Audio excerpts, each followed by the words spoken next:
people like me. You need people like me so you can point your f***ing fingers and say, that's the bad guy. That's the bad guy. That's the bad guy. That's the bad guy. That's the bad guy.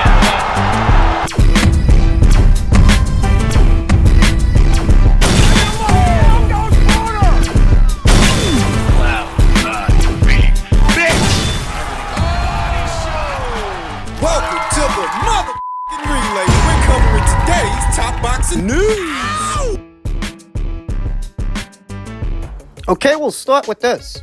Yesterday's unofficial announcement of an upcoming Sky Nicholson versus Tiara Brown WBC title fight. Mandated title fight. During the live broadcast for the Jai Opataya versus David Naika fight means that if Sky Nicholson is fighting Tiara Brown, she's not unifying titles with Nina Meinke. Nina, the newly crowned IBF champion who won the blue belt in her last fight opposite the ring Argentina's own Daniela Bermudez, sporting a professional record of 19 wins with 3 losses, no draws, 4 knockouts, having only ever been knocked out once in 22 professional bouts. That was at the hands of Katie Taylor years ago. Up there at 135 pounds, currently she's a reigning champion at 126. One of 3.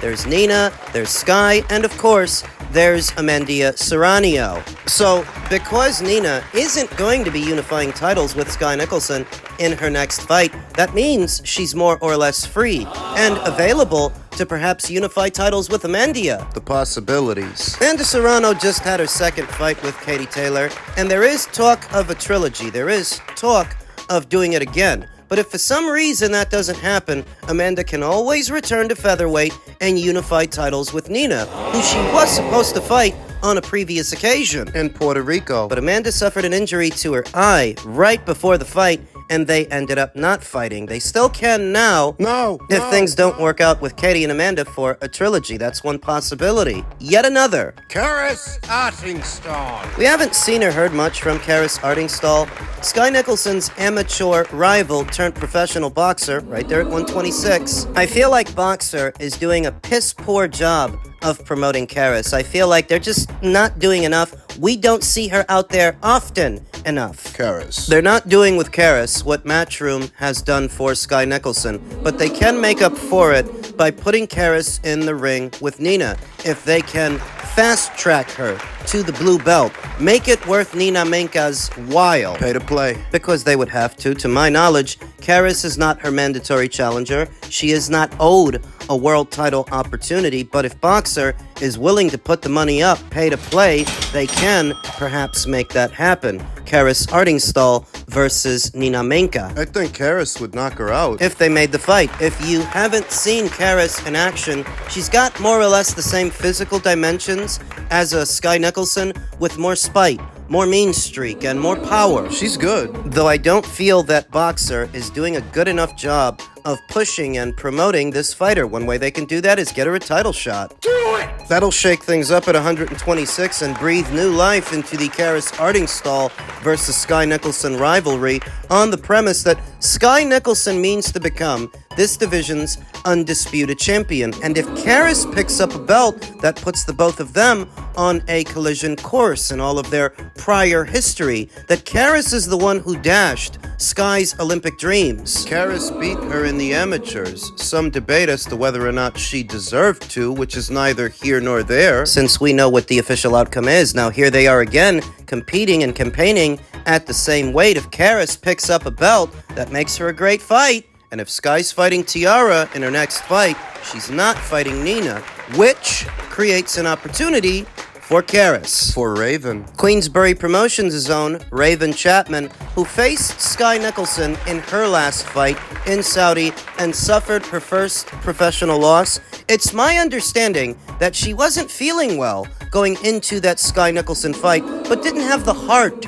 to cancel it. Which would explain that performance. I expected Raven Chapman to do so much better, just so much better than what she did. She got dominated. Sometime after the fight, I heard a rumor that going into that fight, Raven was unwell. So she loses that thing, and she hasn't fought since then. She's on the bounce one way she can make a splash is to fight Nina Meinke. Now, of course, it would be Queensberry that has to put the money up. And I wonder if the IBF would have any reservations about Nina voluntarily defending her title against the fighter that's coming off a loss. Would they allow that? I'm not sure, I wonder, but with Nina Meinke not being otherwise preoccupied, the opportunity is there. And if Raven got that opportunity, I think she would beat Nina. I think she would take the blue belt from her. She just needs the opportunity. Nothing against Nina. She's a brave fighter. Good looking too. But if she were opposite the ring either Amanda Serrano or Kara Sardingstall or Raven Chapman,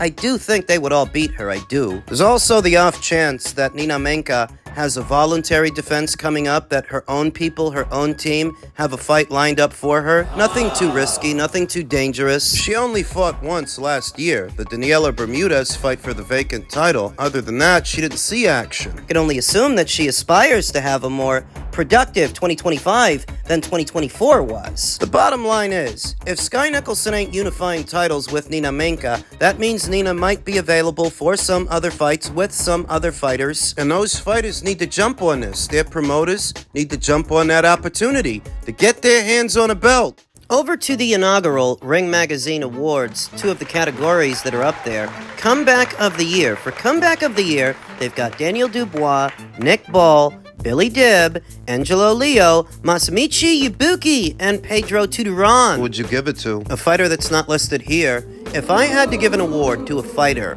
for Comeback of the Year in the year 2024, it wouldn't be any of these guys, it would be Zurdo Ramirez, who had a very big year last year that's flying somewhat under the radar. He spent all of last year taking belts from champions, cruiserweight champions. He started off the year taking Arsene Goulamarian's WBA, then capped it off taking Chris Billum-Smith's WBO. He's a unified champion now, on the cusp of yet another big fight with Jai Opataya. Or David Benavidez, if my suspicions ring true. No, for Comeback of the Year, I wouldn't give it to any of these guys. I would give it to Zurdo. But out of these guys, well, Angelo Leo definitely made a big comeback last year, becoming a two-division champion. Most won't remember that he was WBO champion for a short while at 122. Last year he became IBF champion at 126, so there is that to consider. There's Daniel Dubois' renaissance. He's IBF champion too.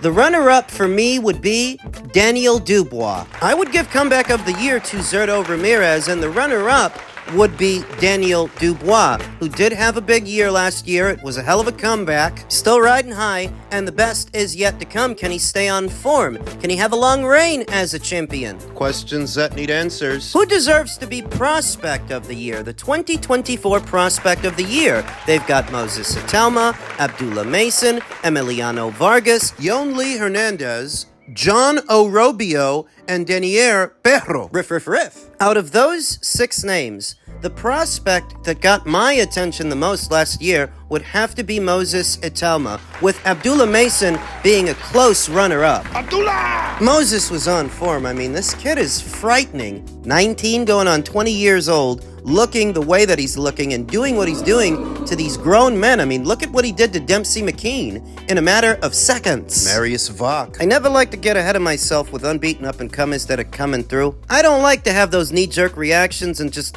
jump off a cliff, but man alive, Moses is really something. He's scary. Because it's not just power with Moses. He can move. He's got feet. He's got speed. Shot selection. He's got great instincts for a kid who's, 19, 20 years old? Prospect of the Year for me in the year of 2024 would have to go to Moses Italma, who now might be in talks to face another unbeaten up-and-comer like himself in Australia's own Justice Hooney. As Eddie Hearn says, Justice Hooney will face British heavyweight star this year. Moses Italma and Justice Hooney will clash for the WBO interim heavyweight title in 2025, according to promoter Eddie Hearn. The one that Joseph Parker's got. One and the same, because Joseph Parker is set to be stripped of that WBO interim title the night of the Daniel Dubois fight. fighting for the full IBF title exempts him from carrying the WBO title, the WBO interim. Thus, it may be put up for a potential Justice Huni versus Moses Italma fight. Justice Huni, who moved to 12-0 with 7 KOs yesterday with a second-round knockout of Sean Potgieter at the Gold Coast Convention Center on the undercard of Opataya versus Naika yesterday. He is already top 5 with the WBO and is on a fast track towards world title opportunities, and now Hearn says a showdown with an even younger heavyweight prospect is in the offing for as early as this year. Moses Italma, 20 years old, has until May to break Mike Tyson's record as the youngest world heavyweight champion, although the prospect of achieving that feat now seems unlikely. Because we're not talking about secondary titles, regular titles, interim titles. When Mike did it, he won the full WBC title off of then champion Trevor Berbick. And he was only 20 years old. So if you want to break his record, you've got to beat a champion. A bona fide champion. For a real belt. Daniel Dubois is the current IBF champion and faces Joseph Parker in Riyadh in February. The other 3 belts are held by Alexander Usyk. Doesn't look like Moses is ready to fight any of them. Eddie Hearn says a clash for the interim WBO title between Huni and Italma could take place once the Australian has recovered from an elbow injury. Hearn says he needs a bit of work on his elbow, so we will be out for 3 or 4 months. People keep talking about the possibility of a fight with Moses Italma for the WBO interim title. I think it will make its way onto the fold before the end of the year. Rumor has it that they're going to be doing another Matchroom versus Queensberry show. A sequel. Who can Eddie Hearn elect to better his chances of doing better in a rematch with his old buddy, Frank Warren? Do you like Justice Huni's chances against Moses Italma? If you haven't seen Justice, there's a bit of a Geek Kabayel in there. Sort of a sleeper quality. In Justice Huni, you have an agile heavyweight who can move with some hand speed and some power. Not the biggest. Good acumen, good shot selection. Decent power, though not the strongest. Not that physically imposing, not the biggest, but a good all-around heavyweight and an amateur standout. He does come from a respectable amateur background, and he was actually in action yesterday on the undercard of Opataya versus Naika. Scored a knockout. I think Justice Huni is more expendable to Matchroom than, say, Moses Italma is to Queensberry. That Moses is making waves. There's a potential star in there. Does Frank really want to put him in this situation? We'll see. He had a clean sweep over Eddie the last time, so he knows what he's doing. WBO interim title means whoever wins that fight between Justice and Moses is in line to become a full-fledged world champion. And for a fighter as young as Moses Italma, you do have to wonder if that's what you want right now. That added pressure, the mandatories. The time constraints and being on the cusp of fighting for a full-fledged world title against a full-fledged world champion at 19 or 20 years old, is that really what you want? Just so that you could say you beat Mike's record? If you do beat Mike's record, I don't think he's going to. This kid's really good. He's showing you a lot, and he's showing it to you early on. You want to cultivate and curry that talent, sharpen it. You don't want to rush him into anything because you really don't have to. Not every fighter has the luxury of time. Moses Italma does. Might be foolish not to use that to his advantage for the sake of ceremony? And the gregarious claim that you either beat Mike Tyson's record or came close. That's nice. We'll see what direction they decide to go in this year. Did a lot of people overrate Tyson Fury? Because they were calling him an all-time great heavyweight. No. Look. And a lot of people keep calling me out and saying that I called him an all-time great heavyweight. No, I did not. And if I have called them, please show the damn clip where I say Tyson Fury is an all-time great heavyweight. I said he can compete with all the all-time heavyweights. I agree. I said he can compete. I didn't say that he was. All-time greats, in my opinion, are guys like Mayweather, guys like Manny Pacquiao, guys like Roy Jones Jr., Ali, Joe Louis, like guys like that. Even Hopkins. I mean, Hopkins, in my opinion, is an all-time great, in my opinion. No, I agree with all those statements. And you know what? I agree with the Fury statement because I think he can be competitive. And by the way, very competitive, I would say, with any heavyweight. Timothy is essentially doubling down on what many are describing as one of the worst boxing takes that he's ever had. That Usyk, given everything he's done as a cruiserweight and as a heavyweight, he's not an all-time great. And so he ran down an itemized list of fighters from previous eras of boxing, and no one would debate that they are all-time greats, but Usyk is too, minus the fluff, minus Joe Louis's Bum of the Month club. Because while Joe Louis was a great fighter and he fought a good number of great fighters, a good number of them weren't so great, whereas Usyk fought champion after champion after champion. What's missing from Usyk's resume are the filler fights. The foregone conclusion fights, the fights where you knew before the opening bell rang what was going to happen. Timothy said that he never called Tyson Fury an all-time great so much as he feels he would be able to compete with them. But in competing with them, isn't that saying the same thing? Clean up in aisle 6, Timmy! If what you're saying is he could compete with Sonny Liston, a Joe Louis, Joe Frazier, Ali... You're basically calling him an all-time great without saying it outright. Moreover, Timothy spent a lot of time lavishing praise on Tyson Fury so that as soon as Usyk beats him, the only assertion he wants to make is that Usyk is not an all-time great. It just seems to me like a case of sour grapes. Usyk proved you wrong, you don't want to admit it. If after the fights that he had with Fury, that's the most that you have to say, that he's not an all-time great. Not only are a lot of people going to disagree with you, but it will become that much more obvious that you're just mad he proved you wrong. Wrong! I've been on this planet for 500 years, and what your species never seems to account for is time, Timothy. Time. Been on this planet for what? Time will tell the story as to whether or not Usyk is an all-time great. And having been here as long as I have, I can tell you that he is those things. Because in future generations, you're going to see cruiserweight after cruiserweight try to do what Usyk did. Heavyweight after heavyweight try to do what Usyk did, and you will watch most of them fail. That's what's gonna tell the story. You need to be more than above average to do what Usyk did. More than elite.